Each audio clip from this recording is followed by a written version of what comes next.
Bismillahirrahmanirrahim. Assalamualaikum warahmatullahi wabarakatuh. Salam sejahtera, selamat pagi teman-teman sekalian yang ada di room ini. Puji syukur kita panjatkan atas kehadirat Allah Subhanahu wa Ta'ala yang telah memberikan nikmat kesehatan dan kesempatan kepada kita semua untuk bisa melaksanakan presentasi pada hari ini. Tak lupa pula kita kirimkan salawat dan salam kepada Nabi Muhammad SAW. Kami dari kelompok 4, saya sendiri Sri Wahyuningsih sebagai moderator dan presensi pertama, dan rekan saya Ayu Sapitri sebagai presensi kedua, dan Harnila Hardin sebagai presensi ketiga. Ya, untuk mengefisienkan waktu, langsung saja. Yang pertama, kami akan membahas tentang latar belakang masalah.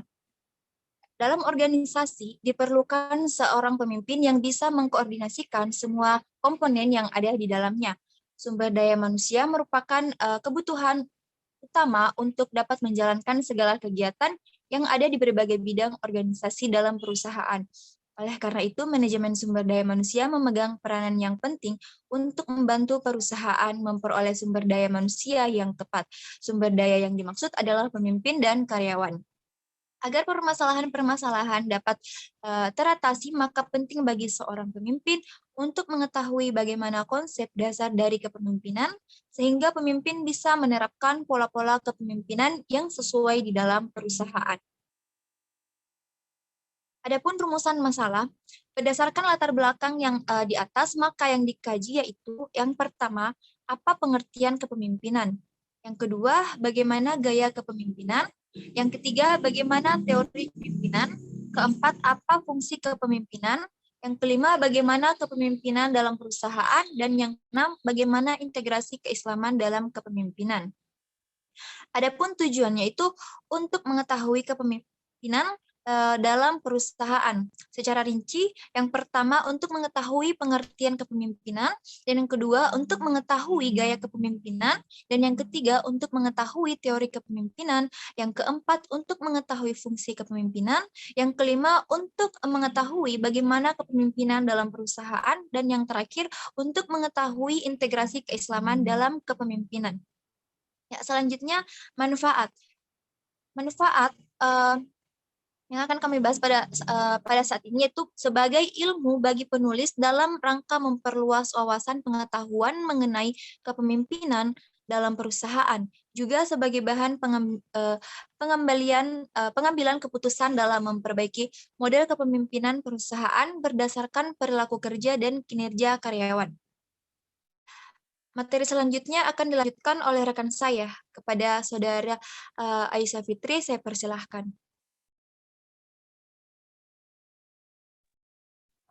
Baik, selanjutnya yaitu integrasi keislaman.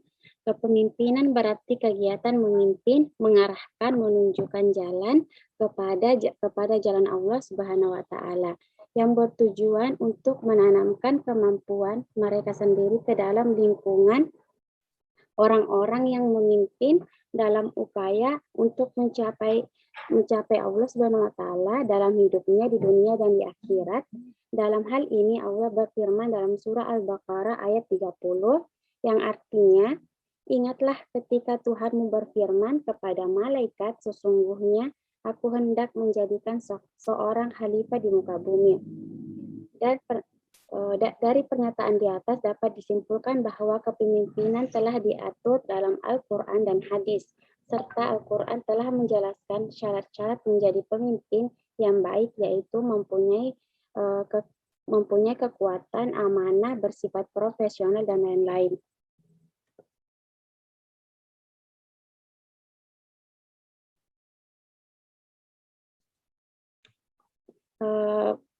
Bab yang kedua yaitu tinjauan pustaka kepemimpinan. Menurut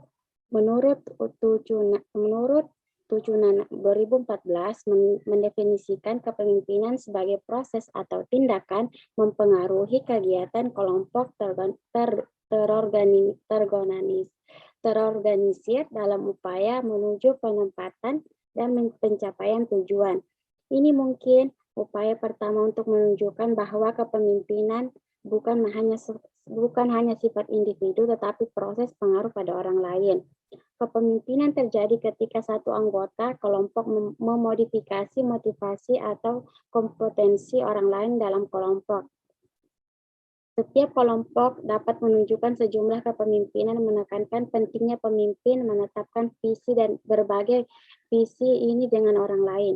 Masalah kepemimpinan telah muncul bersamaan dengan dimulainya sejarah manusia, yaitu sejak manusia menyadari pentingnya hidup berkelompok untuk mencapai tujuan bersama. Bagian B yaitu tipe-tipe kepemimpinan.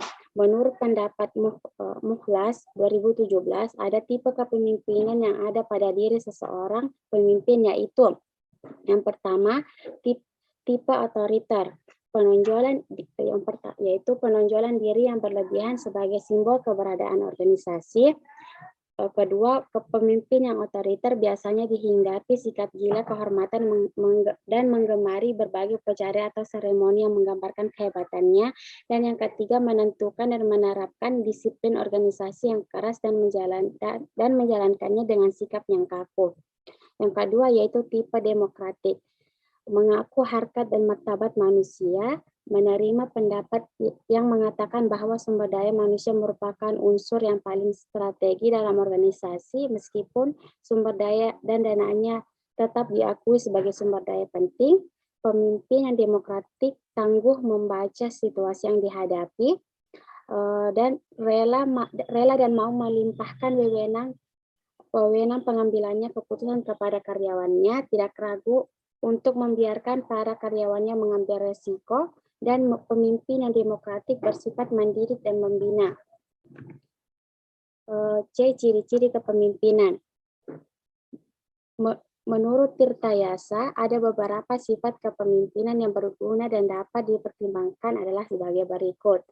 Yang pertama yaitu keinginan untuk menerima tanggung jawab.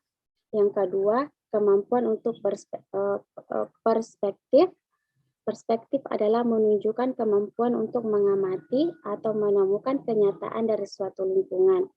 Yang ketiga, kemampuan bersikap objektif. Objektivitas adalah kemampuan untuk melihat suatu peristiwa atau merupakan perluasan dari kemampuan persepsi. Keempat, kemampuan untuk menentukan prioritas. Dan yang kelima, kemampuan untuk berkomunikasi, kemampuan untuk memberikan dan menerima informasi. Baik, selanjutnya akan dibawakan oleh Saudara Hanila Hadid. Fitri, itulah tadi paparan materi. Selanjutnya akan dilanjutkan oleh rekan saya kepada Saudari Hanila. Silahkan. Baik, terima kasih moderator atas kesempatan yang telah diberikan. Di sini saya sebagai penjelasan ketiga mengenai pembahasan. Mengenai pembahasan ada pengertian kepemimpinan. Seperti yang kita ketahui bersama bahwa kepemimpinan secara harfiah berasal dari kata pimpin. Kata pimpin ini mengandung pengertian mengarahkan, membina atau mengatur, menuntun dan juga menunjukkan dan bisa juga disebut untuk memengaruhi. Nah, kepemimpinan dalam bahasa Inggris disebut leadership. Dan dalam bahasa Arab disebut sebagai si amah atau imamah. Dalam terminologi yang dikemukakan oleh Marifel dan Hamzah, kepemimpinan adalah menyangkut dalam menstimulasi, memobilisasi, mengarahkan, mengkoordinasi motif-motif dan kesetiaan orang-orang yang terlibat dalam menstimulasi. Kepemimpinan secara khas meliputi proses memengaruhi dalam menentukan tujuan organisasi, memotivasi perilaku pengikut untuk mencapai tujuan, memengaruhi untuk memperbaiki kelompok dan budayanya. Selanjutnya.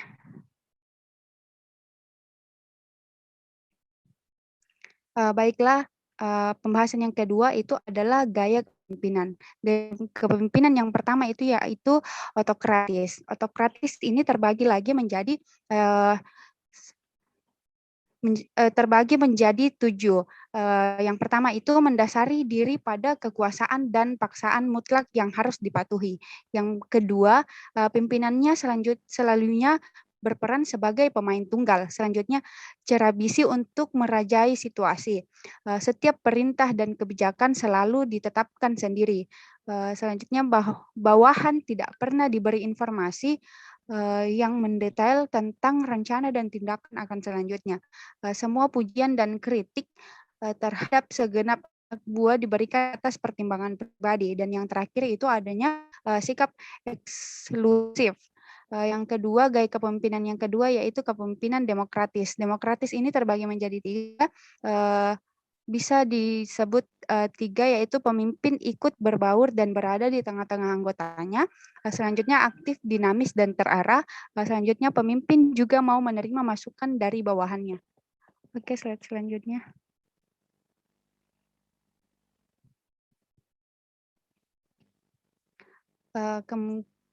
Ketiga yaitu kepemimpinan afiliatif. Kepemimpinan afiliatif ini kepemimpinan yang bersifat terbuka, tidak memberikan arahan kepada bawahannya seperti menyuruh, melainkan memberikan arahan dengan cara merangkul bekerja sama.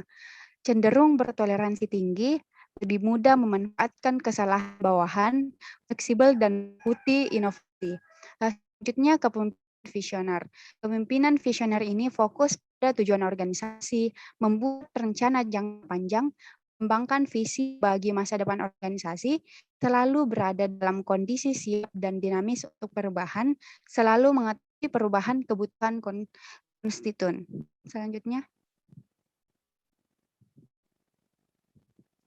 Baiklah, ada pun teori-teori kepemimpinan. Yang pertama itu teori sifat, teori perilaku, teori situasional atau kontingensi, teori transisional, dan teori transformasional, teori implisit, dan teori karismatik. Adapun fungsi-fungsi kepemimpinan, yang pertama itu fungsi perencanaan, yang kedua fungsi memandang ke depan, dan ketiga itu fungsi mengembang loyalitas, keempat fungsi pengawasan, kelima fungsi mengambil keputusan, dan yang terakhir itu fungsi memberi motivasi.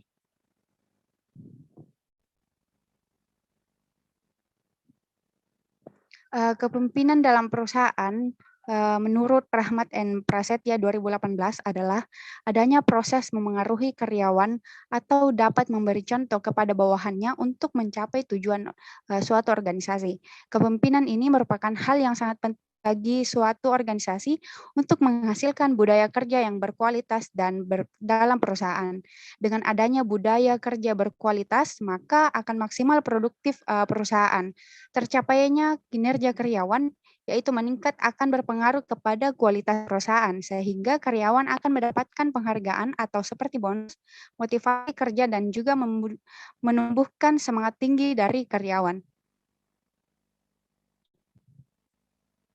Selanjutnya, ada pun contoh kasus yang kami angkat, yang itu mengenai judul jurnal, yaitu analisis gaya kepemimpinan ekspatriat Korea Selatan dalam memimpin perusahaan di Indonesia.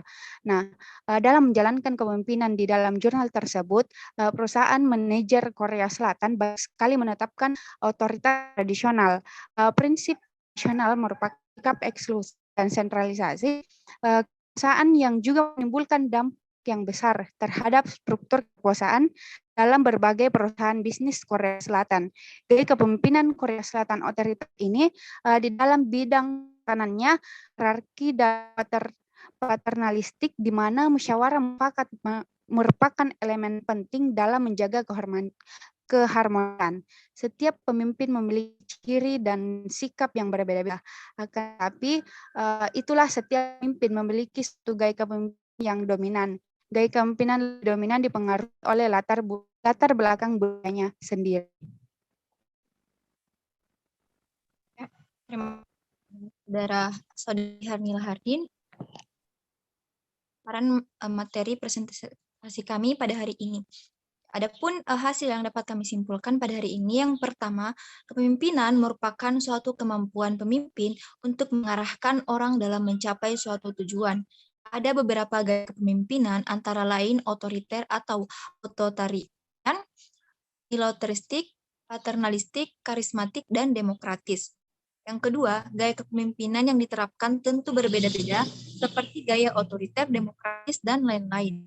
Yang ketiga, kepemimpinan memiliki teori-teori tersendiri antara lain teori genetik, teori sosial, dan teori ekologis. Selain itu, kepemimpinan yang ditujukan oleh pemimpin juga memiliki fungsi-fungsi antara lain fungsi instruktif, fungsi konsultatif, fungsi partisipasi, fungsi delegasi, dan fungsi pengendalian. Dan yang terakhir, kepemimpinan sangat dibutuhkan di dalam memimpin suatu perusahaan. Kepemimpinan yang ditunjukkan oleh pemimpin akan mempengaruhi hubungan antara pemimpin dan karyawan. Ya, adapun saran kami, yang pertama itu melalui pembahasan kepemimpinan ini diharapkan mahasiswa memahami arti kepemimpinan. Yang kedua, mahasiswa diharapkan memahami tentang arti pemimpin dan kekuasaan. Dan yang terakhir, mahasiswa diharapkan memahami dan menerapkan bagaimana menjadi seorang pemimpin yang ideal dan yang diharapkan.